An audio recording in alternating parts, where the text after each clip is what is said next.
Alam mo, nung makita ko si Chang, gusto kong bumaba ng sasakyan. Gusto ko siyang yakapin ng mahigpit. Sabik na akong makasama siya.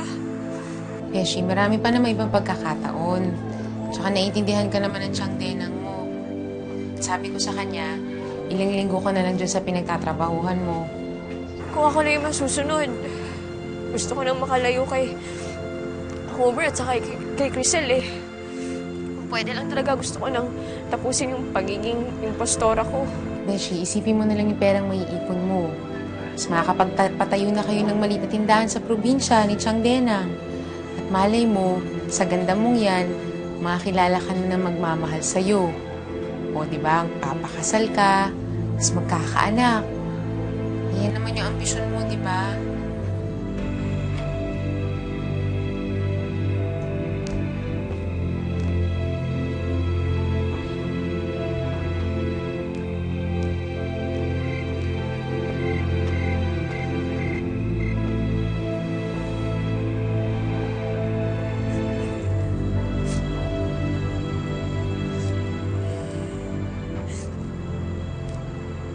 Rosette? Are you crying? Wala, ipuwing lang ako. Come on, Rosette. You can lie better than that. May naalala lang ako, Homer.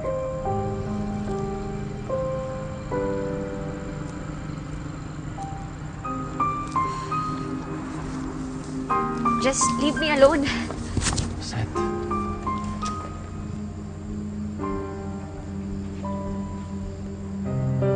What happened to us?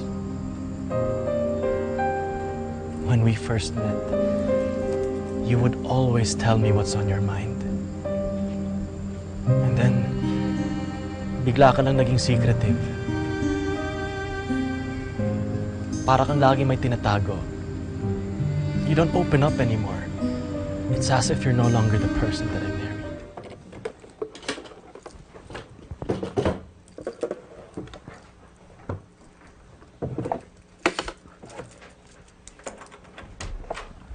Juliet, pwede pa kuha ng laptop bag ko, please? Saan ba nakalagay?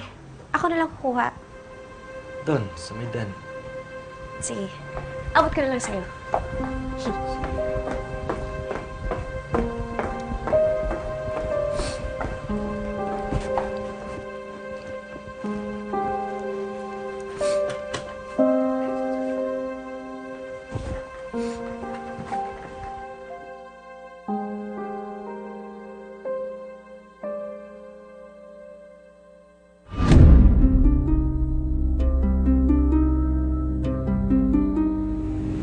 Rosette, nahanap mo na ba yun?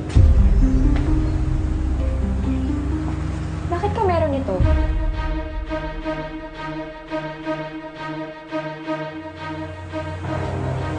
Ano to? Mamaya na tayo mag-usap. Mamadali ako. Teka lang! Sagutin mo ako, Homer. Anong ibig sabihin nito? Pinasusundan kita. Yun ba gusto mo marinig? Alam ko may tinatago ka sa akin at gusto ko malaman kung ano yun. Wala nga, Homer. Wala akong sikreto. Maglolokohan pa ba tayo, Rosette? Ha? Matagal ko nang alam na may nililihim ka sa akin. Ayan. Ito, yung mga kaibigan mo na yan. Ngayon ko lang sila nakilala. Mga kaibigan ko yan. Mga bago kong kaibigan. Nakilala ko sila sa parlor. You think maniniwala ako sa'yo na ito, yung mga to? Kakaibiganin mo yung mga to? Ha? Give me a break. Kung nakikiusap ako sa'yo, may ganda ha. Huwag mo na silang gulungin. Ako na lang yung awayin mo. Kamayaan mo na sila. Bakit kaya ang protective mo sa mga kaibigan mo? Dahil ba alam nila yung sikreto mo? Huwag ka mag-alala. It's only a matter of time at malalaman ko rin kung anong tinatago mo na yan. At kapag nalaman ko, baka maikulong pa kita sa libingan mo.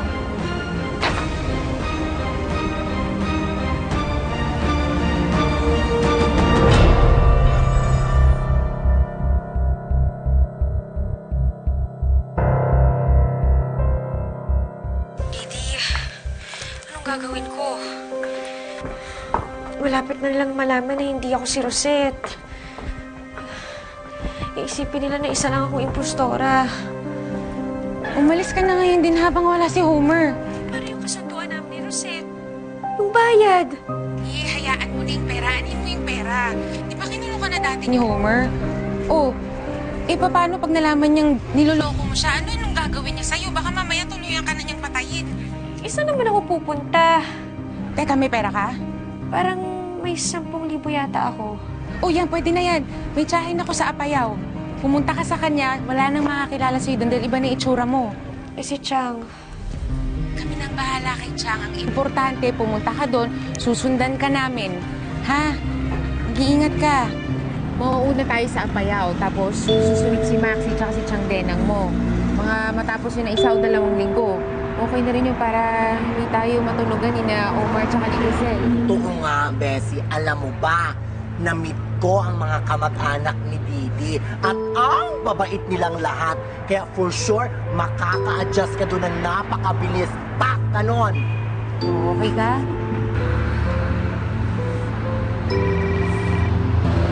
Si Homer. Besh, bakit mo kinancel? Okay na yun, Si para Homer? makalimutan mo na yung lalaking yan. My God! Ang gwapo-gwapo naman pala ng Homer na to. Alam mo, Nympha, kung ako sa'yo, isusuko ko na ang bataan ko. Pak! Ganon! Ano ka ba naman, Maxie? Kung ano nung sinisiksik mo sa isip nito eh. Ani mo yung gwapo, ikaw utak demonyo naman.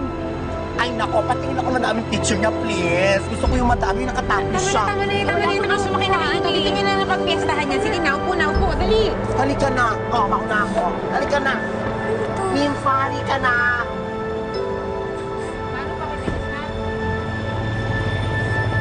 Ako naman, Mommy's boy. I love you. I love you too. I love you too. Happy birthday! Woo! Beshi! Beshi. Halika na, Beshi.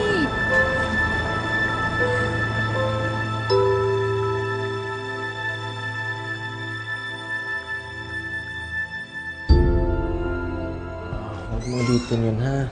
Nakausap ko na yung nurse. Nakita niya, lumabas si Rosette.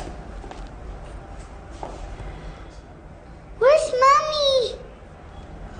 Anak, hindi ko alam eh. Baka may pinuntahan lang siya saglit. Gusto ko makita si Mommy. Ay, nako. Yung babae niyan talaga, oo. Hindi maasahan. Tanungin ko na lang si Celine, baka umuwi yun. Sige.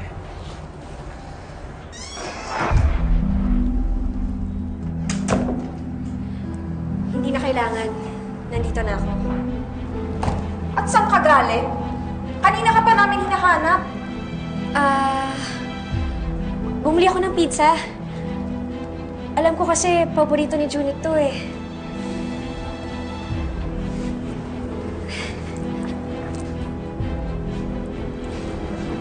Kamusta ka na? Okay lang po, Mommy. Sa susunod po, huwag ka na aalis, ha? Hindi na. Hindi na kita iiwan. Mami mo ko, di ba? Nandito lang ako palagi sa'yo. Anak.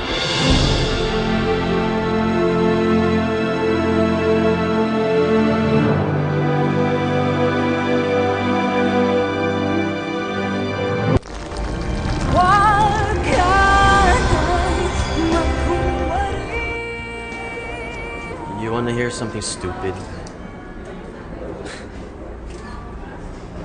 Akala ko talaga kanina na tuluyan ka ng aalis. Bakit ko naman gagawin yun? Ewan ko, baka sobrang sawa ka na sa trato ko sa'yo. Naiintindihan naman kita. Nadala ka lang ng emosyon mo. And I'm sorry. Pagdating talaga sa mga bata, sobrang protective ko. I don't want them to get hurt. Kung pwede nga sana, ako na lang. Huwag lang sila. Pareho lang naman tayo eh. Alam mo, dahil kina Junik at Celine, kaya kong magtiis.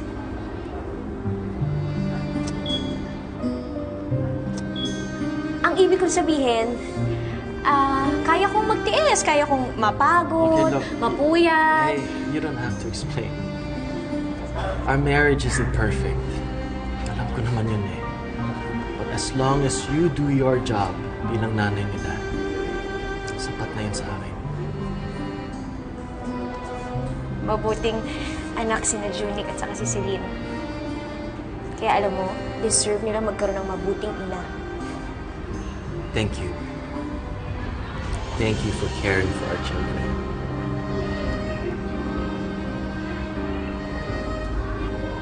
Ay, babalikan ko na si Junic.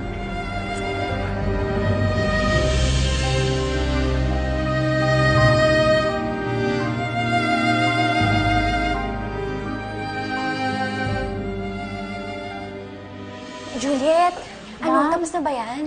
Ma'am, okay na po ba si Junic? Kailangan pa kasi siyang obserbahan eh. Doon na nga kami matutulog ni Homer. Dumaan lang ako para kunin itong mga gamit. Ayan, ma'am, andyan na po lahat. May kailangan pa po ba kayo? Tapos ka na ba to? Ay, oo, ma'am.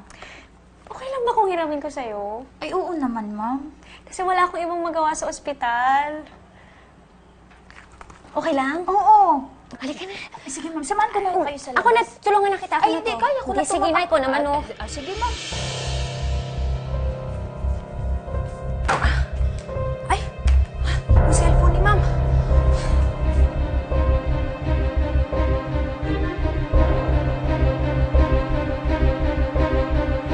Nympha?